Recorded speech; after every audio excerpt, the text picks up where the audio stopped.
In this video, I'm going to talk about doing what you actually want to do. Whether that's write a book, start a new business, paint, play music, whatever that sort of project or pursuit is that you really feel called to do, like in your heart, like you really want to do it, or nagging in the back of your head, or there's something that keeps it coming back for you. That's something you want to do. And maybe you are doing it sometimes, like when you have a spare hour or two here and there, you work on that art project, the book, playing the instrument, or starting a business, trying to put together ideas for starting a business, doing content to build your own personal brand. Maybe you have some ideas or desire around that. Maybe you're doing it, but not consistently. And this is something, obviously, that I would say most people that I've come across and seen have some issue with, or like struggling with, or they're not actually doing that thing, that side project, just because they don't have time, and you got to work, people have families, and of course you got to survive, you got to take care of your families. And with the cost of living these days in a lot of places, of course it's understandable that it doesn't seem like you have the time to do the thing you really want to do. But all of this time that you don't have is somewhat of an illusion, in the sense that it's more of a symptom than a cause. Meaning the reason you're not doing a thing isn't because you have enough time. The having not enough time is the way that you can justify not doing it. I can tell yourself that it's not your fault you're not doing it, and you're not bad or inadequate for not doing it, because you just don't have enough time. You got to take care of your responsibilities with work, family, etc.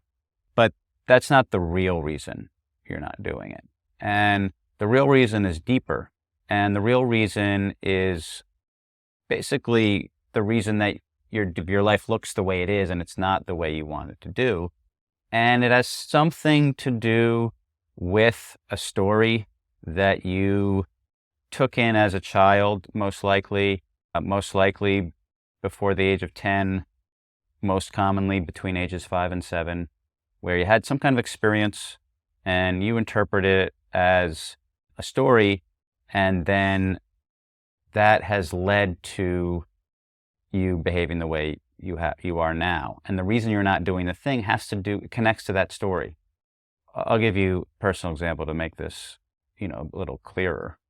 When I was in first grade, so in that 5 to 7 range, I was 5 or 6, a kid in my first grade class, I witnessed him being brutally mortified, so embarrassed in front of the whole class when attention was called to him because of what he was doing, that he left the class and never came back.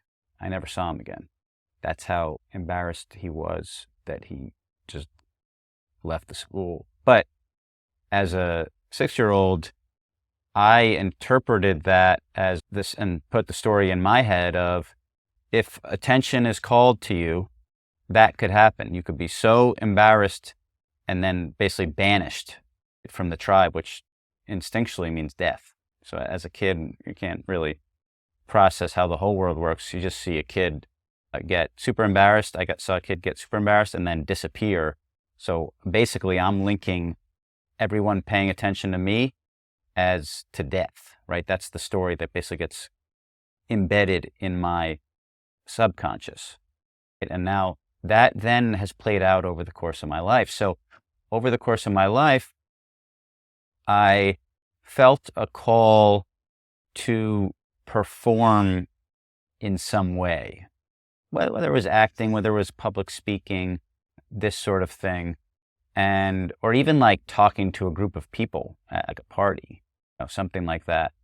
And I did do it occasionally, over the years, I got the nerve up to do it, but it was just like a one-off quick thing. And I was quite good at it. I got even good feedback, like very good feedback when I would do it. For example, in high school, I ran for president of the school when I was in 11th grade. And I remember that I didn't actually want to be the president because basically the president had to do a lot of work and obviously didn't get paid, right, to be president, the kid president of the school. So basically just a lot of work, and you get the title, and I guess it goes on your college application. So there's some benefit, but I didn't really want to do that job. It was a lot of work. But I did want to give a speech in front of the school. I remember that was like my main motivation. At the same time, I have this fear of the embarrassment of the call. So anyway, I give this speech to the school.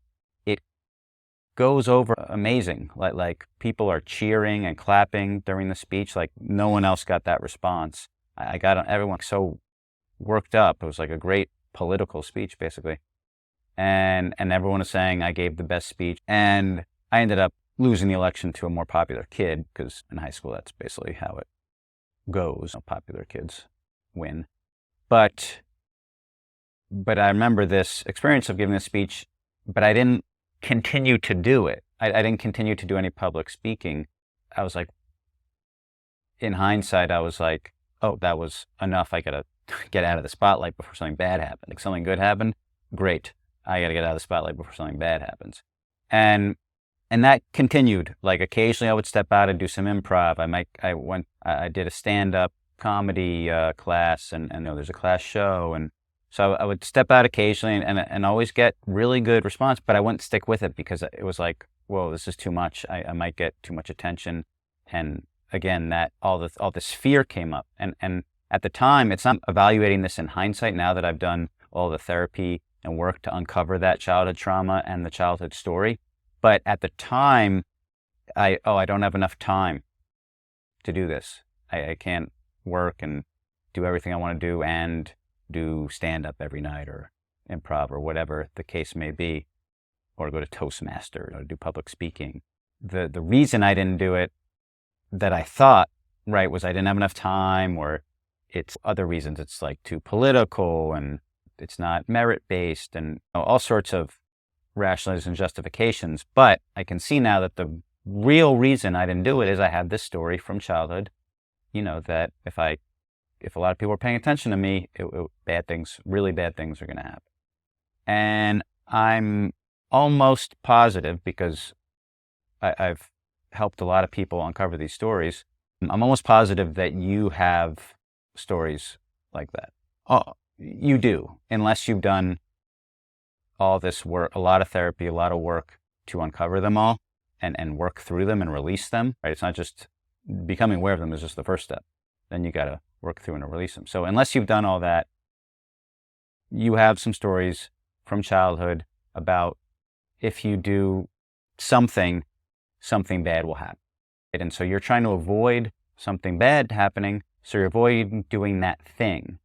And that thing is connected to whatever this side project, hustle, art, whatever it is that you're not doing, it's connected to that in some way. Not necessarily directly, like in my case, there was no connection to performing comedy or giving a speech. The kid just got embarrassed because everyone was paying attention to him.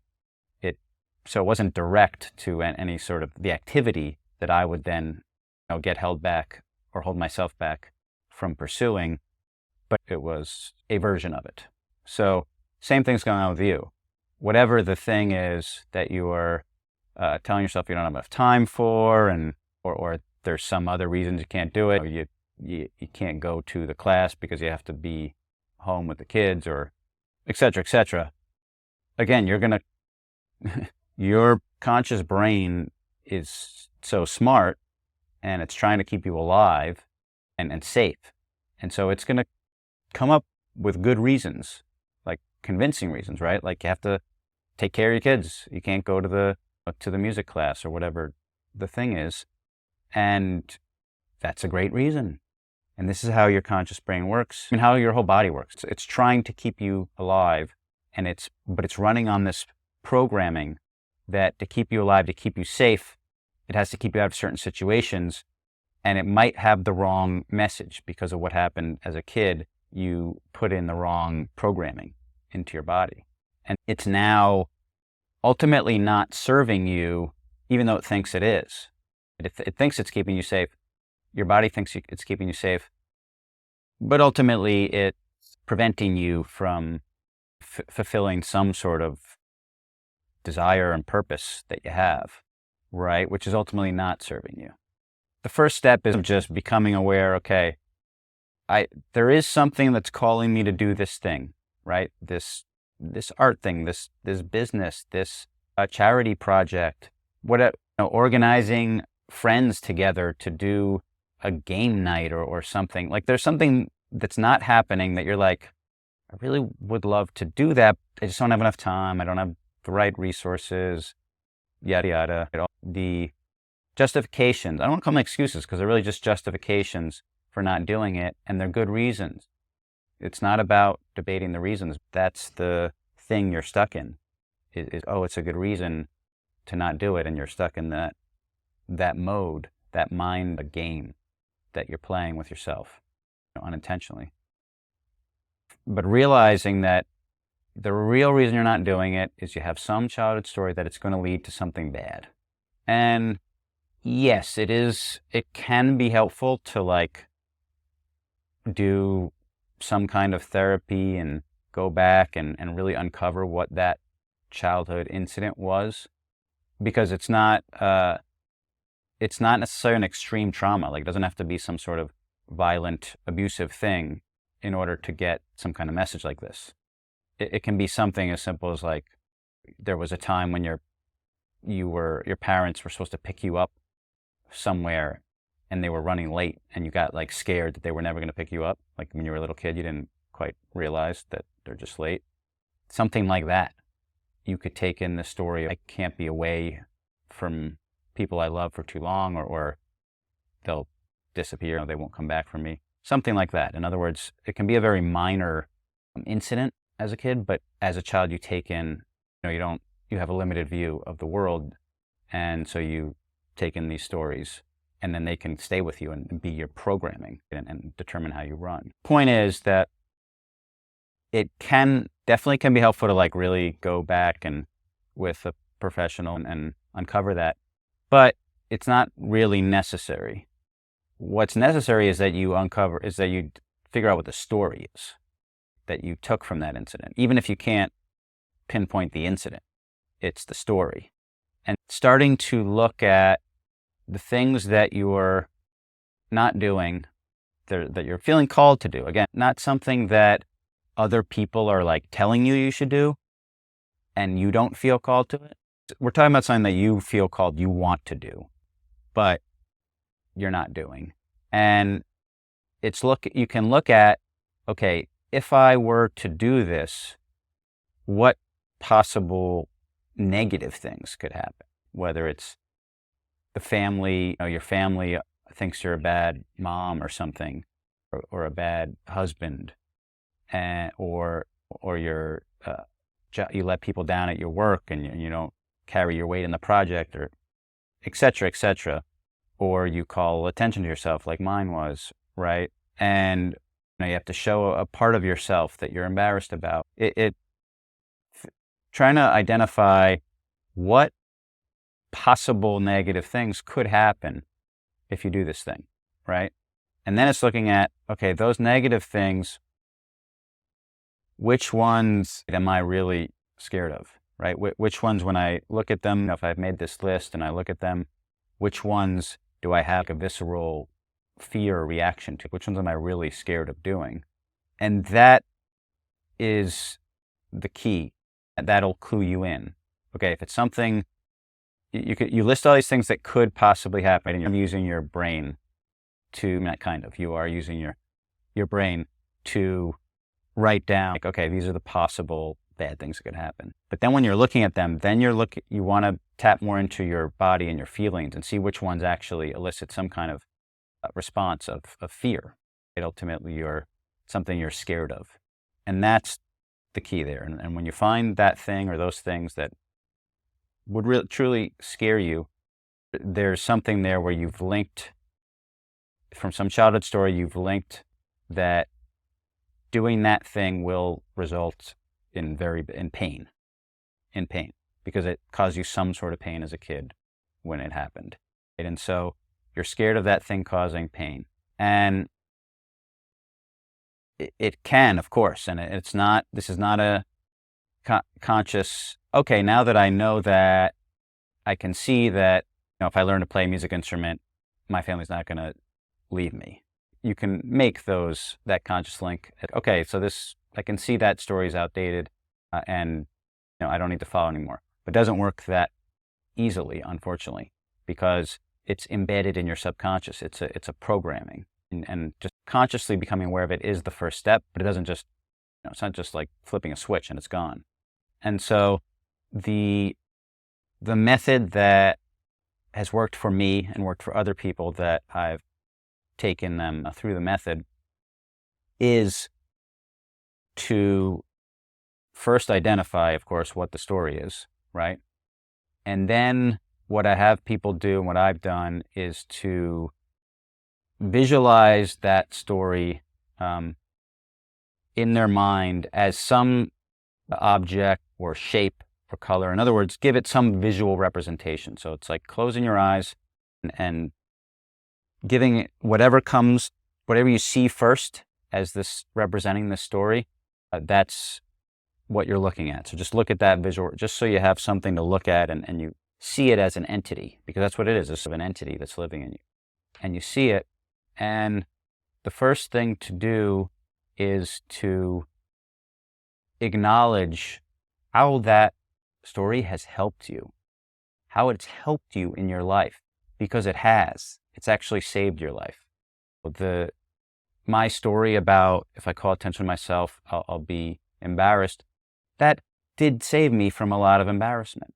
And if you call attention to yourself on a regular basis, you're going to be embarrassed, or at least I would be embarrassed. I'm sensitive. I'm very sensitive. So it definitely saved me from a lot of embarrassment, a lot of, public shame, humiliation, etc., or just feeling really awkward. And so it did help me. It did save me a lot. And it also, because I was scared to be the performer, I then became a writer.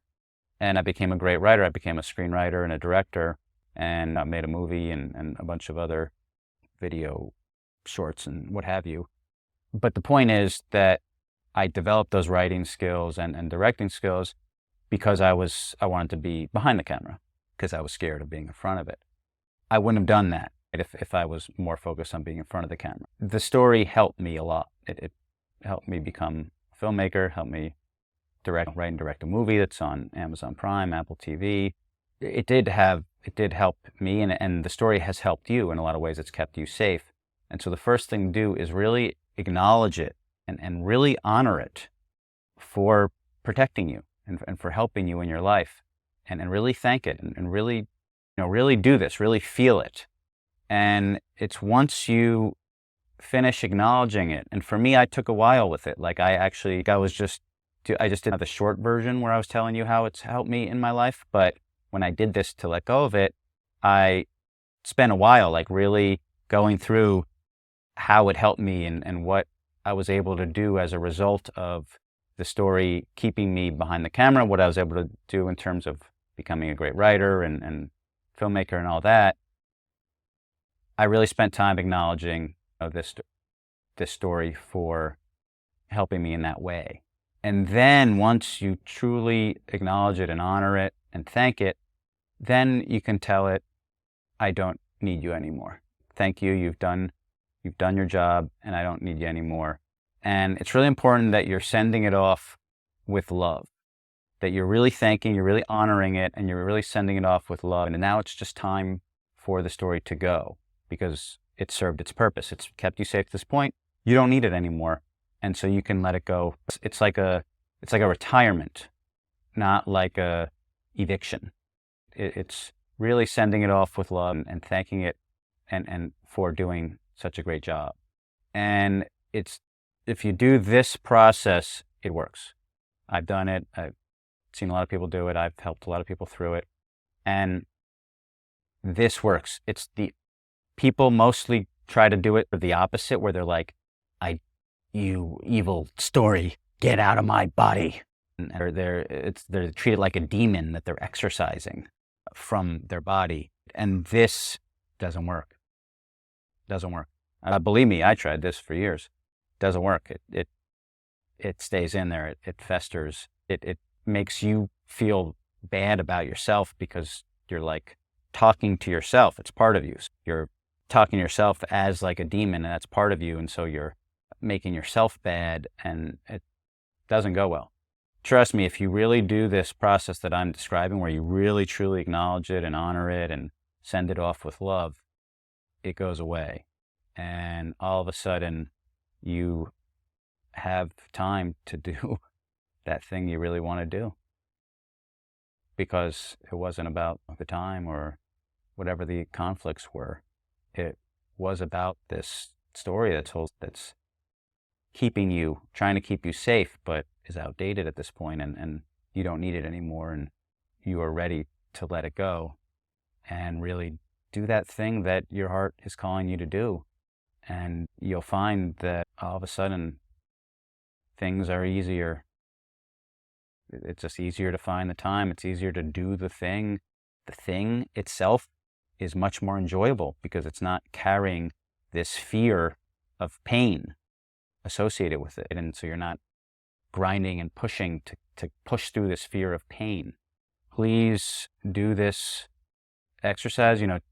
Again, first, just what's the thing you want to do, and identifying what are the possible bad things that could happen. Just make a list, just brainstorming. Then reading through that list slowly and seeing which ones cause a visceral fear reaction, which ones, you feel something, you feel scared about, circling that one or those ones, and then connecting that to a story. Again, if you can find the childhood incident, that can be helpful, but you don't have to. You can just, what's the story, right? If I'm scared, if that means I have some story about if I do something like this, like the thing I want to do, then I'm going to, this is going to be the result, this bad thing that I'm afraid of. Then you have that story, and then you can go through the process of acknowledging it for how it's protected you and kept you safe, really thanking it, honoring it, and then sending it off with love. And if you do that process for real, meaning like you really feel it, you believe it, obviously if you don't think it's going to work, it's not going to. And so you believe it and you really put your effort into that process, then you will find that you can actually do the thing that you want to do. You have time, you have the space, you'll find the time. You'll wake up an hour early, right? Because you won't be held back by this fear of pain connected to this story. And you'll do the thing and you'll enjoy it, and it'll become awesome because you have that awesome thing inside of you. I know you do.